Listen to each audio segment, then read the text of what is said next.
म जोड्दैछु। शुभकामना मन्तव्यका लागि ललित कला प्रज्ञा प्रतिष्ठानका कुलपति आदरणीय नारदमणि हातमछालीज्यूलाई आफ्नो शुभकामना मन्तव्यका लागि म निवेदन गर्छु।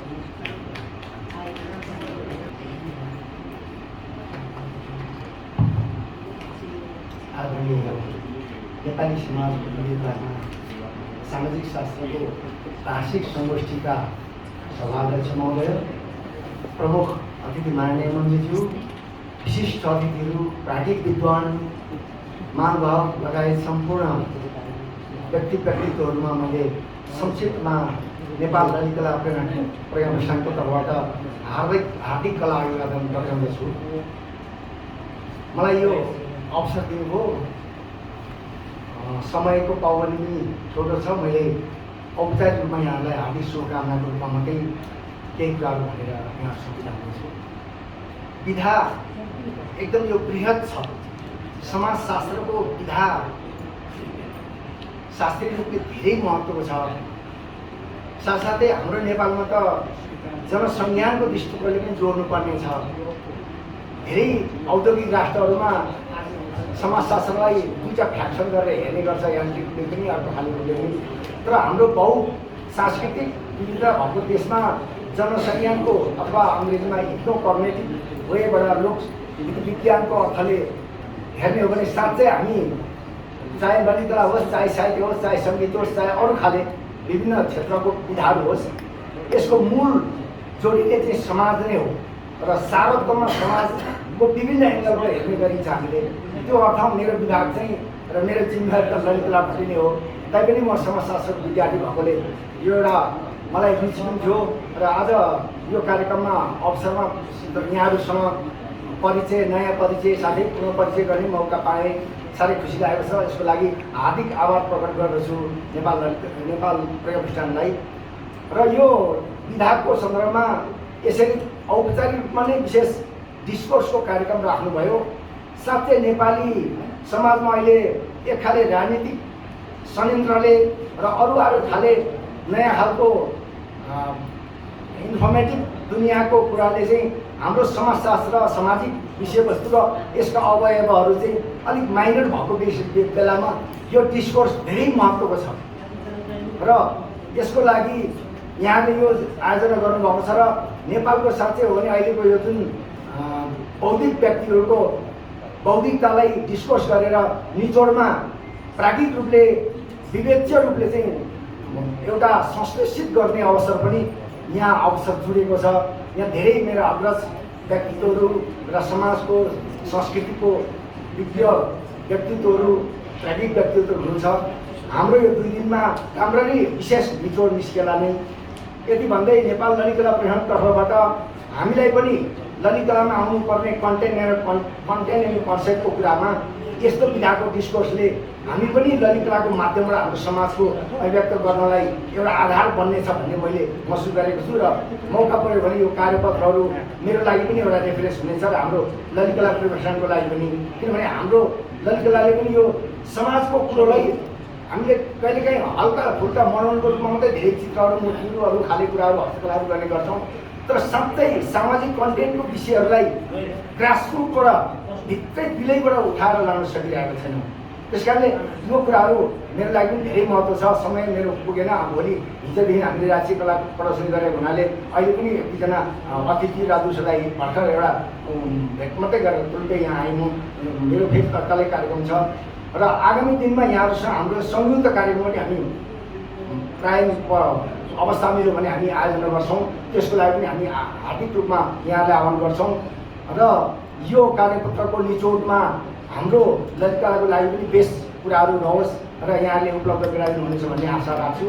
र बाँकी कार्यक्रमको सफलताको लागि शुभकामना दिँदै हार्दिक रूपमा धन्यवाद।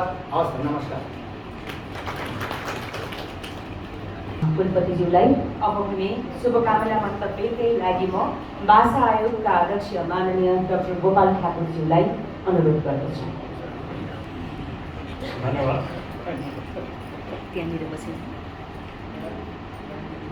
नेपाल प्रज्ञा प्रतिष्ठान सामाजिक शास्त्र विभाग द्वारा आयोजित नेपाली समाज का विविधता विषय सामाजिक शास्त्र वार्षिक संगोष्ठी को यस उद्घाटन सत्र का सभा अध्यक्ष महोदया, इस संगोष्ठी को इस उद्घाटन सत्र का प्रमुख अतिथि माननीय संस्कृति पर्यटन तथा नागरिक उड्डयन मंत्री श्री बद्री प्रसाद पांडे जी, जो नेपाल प्रज्ञा प्रतिष्ठान का संरक्षक पनि हुनुहुन्छ, नेपाल ललित कला प्रज्ञा प्रतिष्ठान का कुलपति ज्यू, यस प्रज्ञा प्रतिष्ठान लगायत नेपाल का प्रज्ञा प्रतिष्ठानहरूका प्राज्ञ परिषद सदस्य ज्यूहरू, प्राज्ञ सभा सदस्य ज्यूहरू आजको यस गोष्ठीमा आफ्ना कार्यपत्रहरू प्रस्तुत गर्नुहुने प्रस्तोता विद्वानहरू र यहाँ उपस्थित सम्पूर्ण महानुभावहरूलाई भाषा आयोगको तर्फबाट र मेरो व्यक्तिगत तर्फबाट पनि हार्दिक अभिवादन गर्न चाहन्छु। र धेरै बोल्नु पर्दैन, नेपाली समाज का विविधता विषय रहेको छ आजको यस सामाजिक शास्त्र वार्षिक संगोष्ठीको। र सामाजिक शास्त्र भन्नाले मैले भर्खर सोधेको थिएँ समाज शास्त्र र सामाजिक शास्त्रको फरक नै होला भनेर, र मैले उत्तर त्यही पाएँ। किनभने योभन्दा अगाडि उही जमानामा एसएलसी पास गरेर आइए पढ्न लाग्दाखेरि त्यस बेलामा आइएको पनि फेरि नाम त प्रवीणता प्रमाणपत्र राखिएको थियो। त्यसमा पनि त्यस बेलामा अध्ययन संस्थानहरू थिए, पछि संकायमा परिणत भयो। त्यसमा पनि मानविकी तथा सामाजिक शास्त्र अध्ययन संस्थान थियो त्यस बेला। त्यसले गर्दाखेरि यो मानविकीसँग सामाजिक शास्त्र जोडिएको थियो। अहिले त मलाई थाहा छैन त्यो जोडिएको छ कि छोडिएको छ। त्यसले गर्दाखेरि अब यो सामाजिक शास्त्र आफैमा पनि विस्तृत विषय छ र त्यसैमा पनि नेपाली समाजका विविधता भन्ने विषय राखेपछि नेपाली समाजको विविधतामा एउटै समाजभित्रका विभिन्न विविधता, उमेरको आधारमा विविधता, भूगोलको आधारमा विविधता, भाषाको आधारमा विविधता, लैंगिक आधारमा विविधता छ भने अर्कोतिर चाहिँ सांस्कृतिक, धार्मिक र अन्य यस्तै प्रकारका विविधताले फरक फरक समाजको विविधता पनि यसभित्र आउँछ। अब पूर्ण समय दिने स्थिति नभएको कारणले गर्दाखेरि कति विविधतालाई यसपालि चाहिँ समेटिएको छ त्यो मलाई थाहा भएन, सम्भवतया त्यो समेटिएको होला। र यस सन्दर्भमा म के भन्न चाहन्छु भनेदेखि हामीले संविधान सभाबाट वास्तवमा यो विविधतालाई टेकेर पहिचानमा आधारित संहिता बनाउन कोसिस त गरेका थियौँ, तर त्यसमा चाहिँ एउटा मध्य प्रदेश बाहेक अन्य ठाउँमा चाहिँ हामीले गर्न सकेनौँ। र पनि अब यो विविधता, यस्ता विविधताहरूलाई समेट्नको लागि यो गोष्ठी कारगर होस् र आज समेट्न नसकिए पनि क्रमशः समेट्दै जाने जुन जमर्को लिएको छ नेपाल प्रज्ञा प्रतिष्ठानले, यसको लागि म नेपाल प्रज्ञा प्रतिष्ठानलाई हार्दिक बधाई व्यक्त गर्न चाहन्छु र यो कार्यक्रमको, यो संगोष्ठीको सफलताको शुभकामना दिन चाहन्छु। यसको साथसाथै यस गोष्ठीमा पेश भएका कार्यपत्रहरू र त्यसमा आएका टिप्पणीहरू र पछि परिमार्जित भएर पुनः प्राप्त भएका कार्यपत्रहरूको सङ्गालो पनि नेपाल प्रज्ञा प्रतिष्ठानले निकाल्ने नै छ र त्यसको लागि लामो समय लाग्न सक्छ। कमसेकम यहाँ हामी जो उपस्थित छौँ हाम्रा इमेल ठेगानाहरू छन्, अरू ठेगानाहरू प्राप्त गर्न सकिन्छ। त्यसमा चाहिँ यी कार्यपत्रहरू प्राप्त होस् भन्ने अनुरोधका साथ यस संगोष्ठीको पूर्ण सफलताको कामना सहित आफ्नो 2 शब्द यहीँ टुङ्ग्याउँछु। हवस् त, धन्यवाद। संघका पूर्व प्राज्ञ परिषद सदस्य एवं सामाजिक शास्त्र विभागका सल्लाहकार प्राध्यापक दिनेश राज पन्तज्यूलाई म अग्रस्थानमा आसन ग्रहणको लागि अनुरोध गर्दछु। दिनेश सरलाई त्यसै गरेर यो हाम्रो यसपछि सुरु हुने सत्रका सत्राध्यक्ष हेमराज ढकालज्यू आइपुग्नु भएको छ। डाक्टर हेमराज ढकालज्यू, उहाँलाई पनि म आसन ग्रहणको लागि निवेदन गर्छु। यमराज सरलाई। अब भने म शुभकामनालाई नै जोड्दैछु। आदरणीय प्राध्यापक दिनेश राज पन्त सरलाई 2 मिनट शुभकामनाका लागि आमन्त्रण गर्छु। धन्यवाद सन्ध्या म्याडम।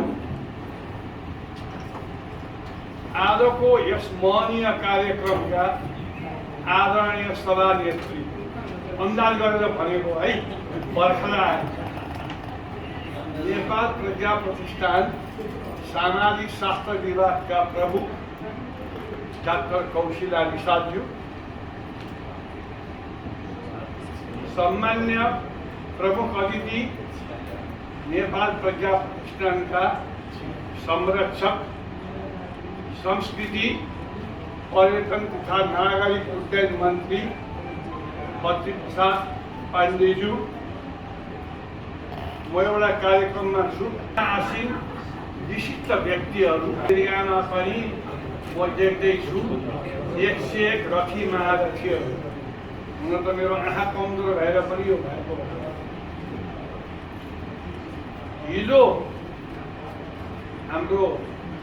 हिजो अस्ति कौशिला म्याडमले फोन उठेन। शास्त्र विभाग, दर्शन विभाग, भाषा विभाग, साहित्य विभाग र संस्कृति विभाग, दैव संयोगले जाने पनि नजाने पनि र वास्तवमा भन्ने हो भने जानेको केही पनि छैन। एकपटक दर्शन विभागकोमा बस्ने मौका पाएँ। जति सङ्ख्यामा भाषाहरू छन्, जति सङ्ख्यामा जातहरू छन्, जति सङ्ख्यामा धर्महरू छन्, क्षेत्रफलको दृष्टिकोणले अत्यन्त न्यून भए पनि धेरै किसिमका कुराहरूले सम्पन्न हाम्रो भूभाग हो।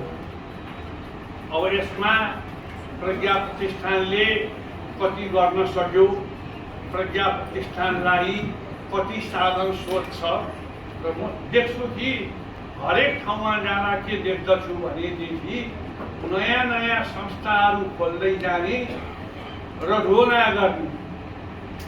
के हुन्छ, कार्यपत्र लेख्नेले पनि के गर्छ भनेदेखि मलाई त अकस्मात कार्यपत्र लेख्ने अनुरोध भयो भन्छ। टिप्पणी गर्नेले पनि मलाई त आज बिहान मात्रै आएको भन्छ, उसले पनि रोना गर्छ। सर गोष्ठीमा मलाई खुसी के लाग्यो भने म भित्र विचार गरेर आउँदै थिएँ, सायद थोरै मानिसहरू मात्रै हुनुहुन्छ होला भन्ने लागेको थियो। र म आउँदै हाम्रो आदरणीय डाक्टर गोपाल ठाकुरजीको सुने। आज विभिन्न विषयका